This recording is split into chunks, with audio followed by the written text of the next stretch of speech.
Okay, let's get started. Hi, I'm Bill, and if this is the first time dropping into my channel, welcome. Today is Wednesday, April the 9th, and what you see here on the screen is my ASI533MC Pro. I've made a big decision. I'm kicking it to the curb. I'm going to sell it. It's going bye-bye.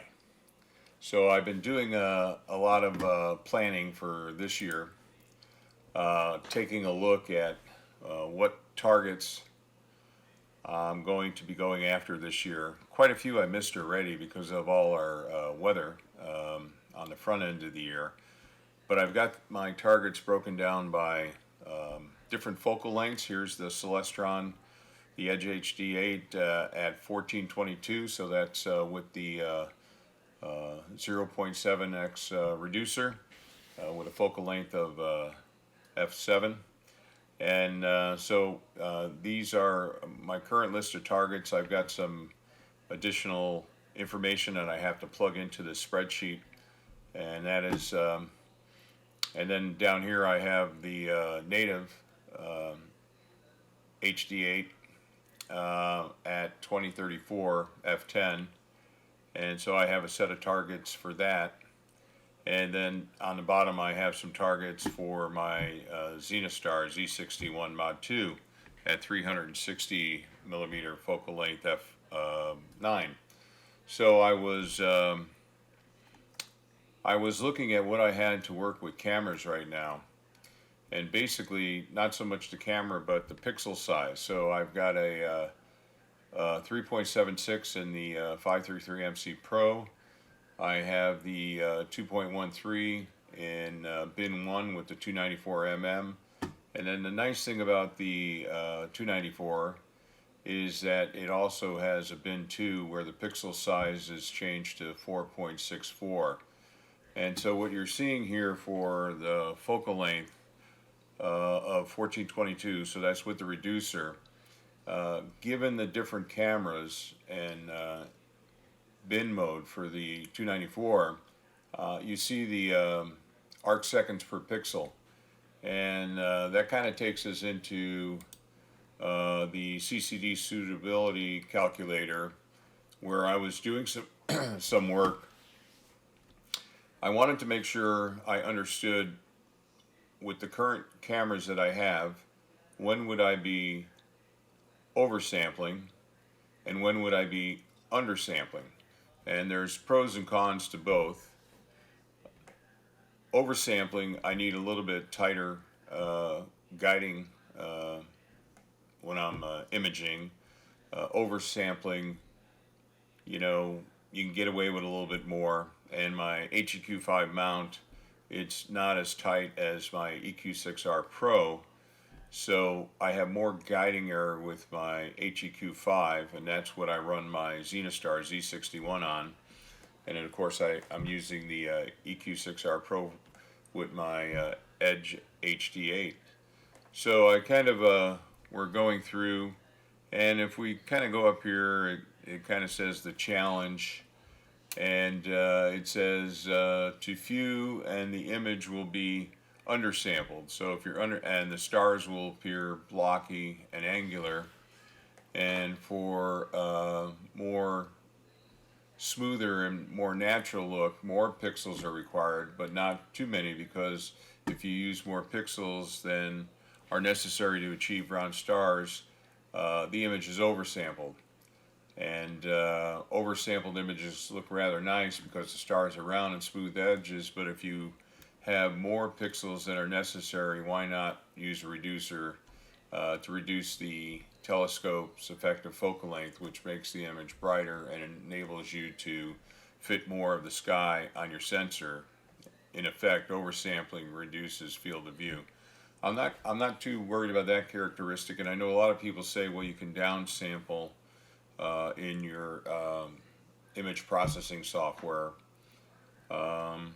but I'm thinking that I really want to understand my choices for the various focal lengths that I now have available to me, and if if I'm shooting at the 1422 focal length, so with the reducer, definitely the 294 Pro at 0.67 arc seconds per pixel with okay seeing. So atmospheric seeing is the other thing I need to take into consideration here. It puts me right at the lower edge of ideal. And then if bin 1 is out, because I really need super great guiding with that. The 533 is not bad, and actually it's what I'm planning to use here for the April new moon. So I'll be shooting at 1422 using the 533 MC Pro, or I may use the 294 Pro. Now, as people may know, you may know that the 294 has what may be defined as not a well-behaved sensor when it comes to bias frames. So that's why many of us use flat darks or dark flats in lieu of bias frames, and we want to avoid a range of exposure on those flats, generally above 2 seconds is what I use. So there's some complications there, and as you may know, the 533, it's a fantastic camera, and I really hate, in a sense that I'm kicking it to the curb, that I'm getting rid of it. I'm going to sell it. So if anyone is interested in it, let me know. But the nice thing about this camera is there's no amp glow, and you don't have to take darks with it.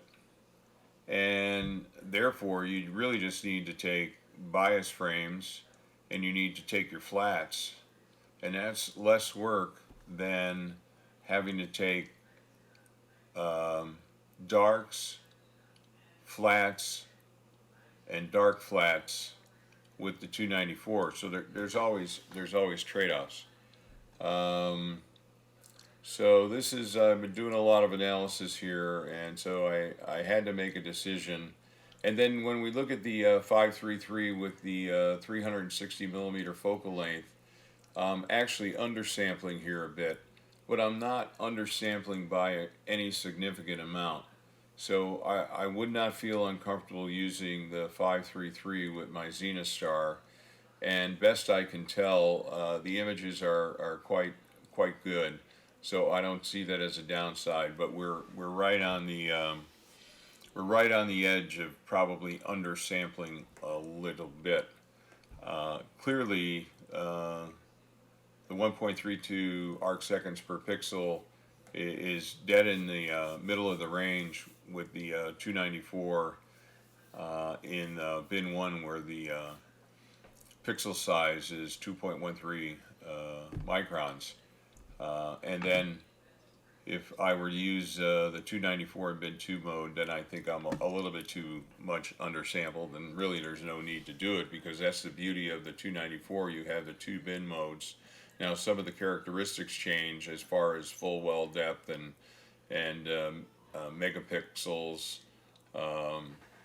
but it's been a nice camera, and I've learned how to use it. So yeah, I've just decided this 533, it's going bye-bye. It's a good camera, but really the main reason it's going bye-bye is because I've just ordered the 533 Pro, and so very much similar in the characteristics, but there's a few little differences, like the quantum efficiency is higher with the monochrome camera. But yeah, so I'm kicking one 533 to the curb, and I'm bringing another one into the fold. And the reason is, all along, see, when I started with a monochrome camera. Oh boy, it's been going on 2 years now, I guess.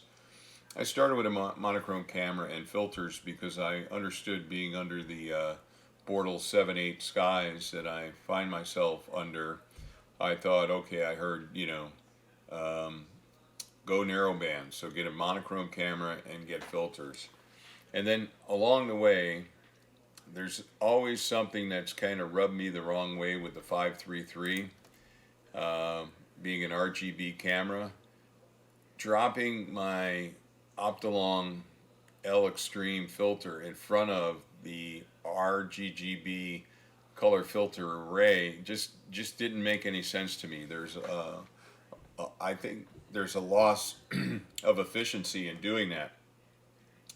And so I personally believe, having both shot with monochrome cameras and color cameras, that you can get more done with filters and the monochrome camera uh, for the type of targets that I go after in a shorter period of time than using the RGB camera with like a Optolong L Extreme filter in front of it. So the other thing is S2, So the Optolong L Extreme captures HA and O3, but I feel like I'm missing out on that S2.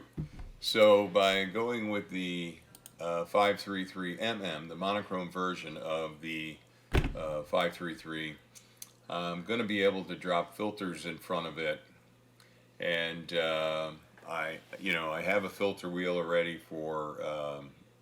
I have two filter wheels, so all I had to do was get an additional set of LRGB filters, and I'm good. So that's kind of my thoughts, and why I'm selling my 533MC Pro. Camera works perfectly. For many, it may be the right solution, but I'm biased that monochrome with filters, for me, is a better way to go. And it's just kind of been bugging me since I've owned the 533, that when I want to shoot narrowband, that I'm dropping a filter in front of a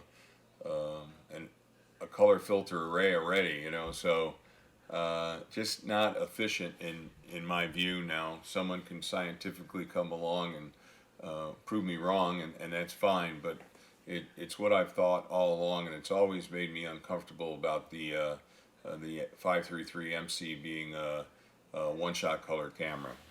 Now what I did do is I took each of my targets that I've identified for this year, and I'll be picking from this list. I won't be able to shoot them all, but I went and I looked at, using Stellarium, I looked at each image, or rather each object, and then in Stellarium I have built in where you can put your sensor size, your telescopes with their focal length and everything. And I went through each of the targets, and the only target that is a bit of a challenge is with my 360 millimeter focal length Zenithstar Z61 is Andromeda Galaxy, and yes, I am going to attempt that again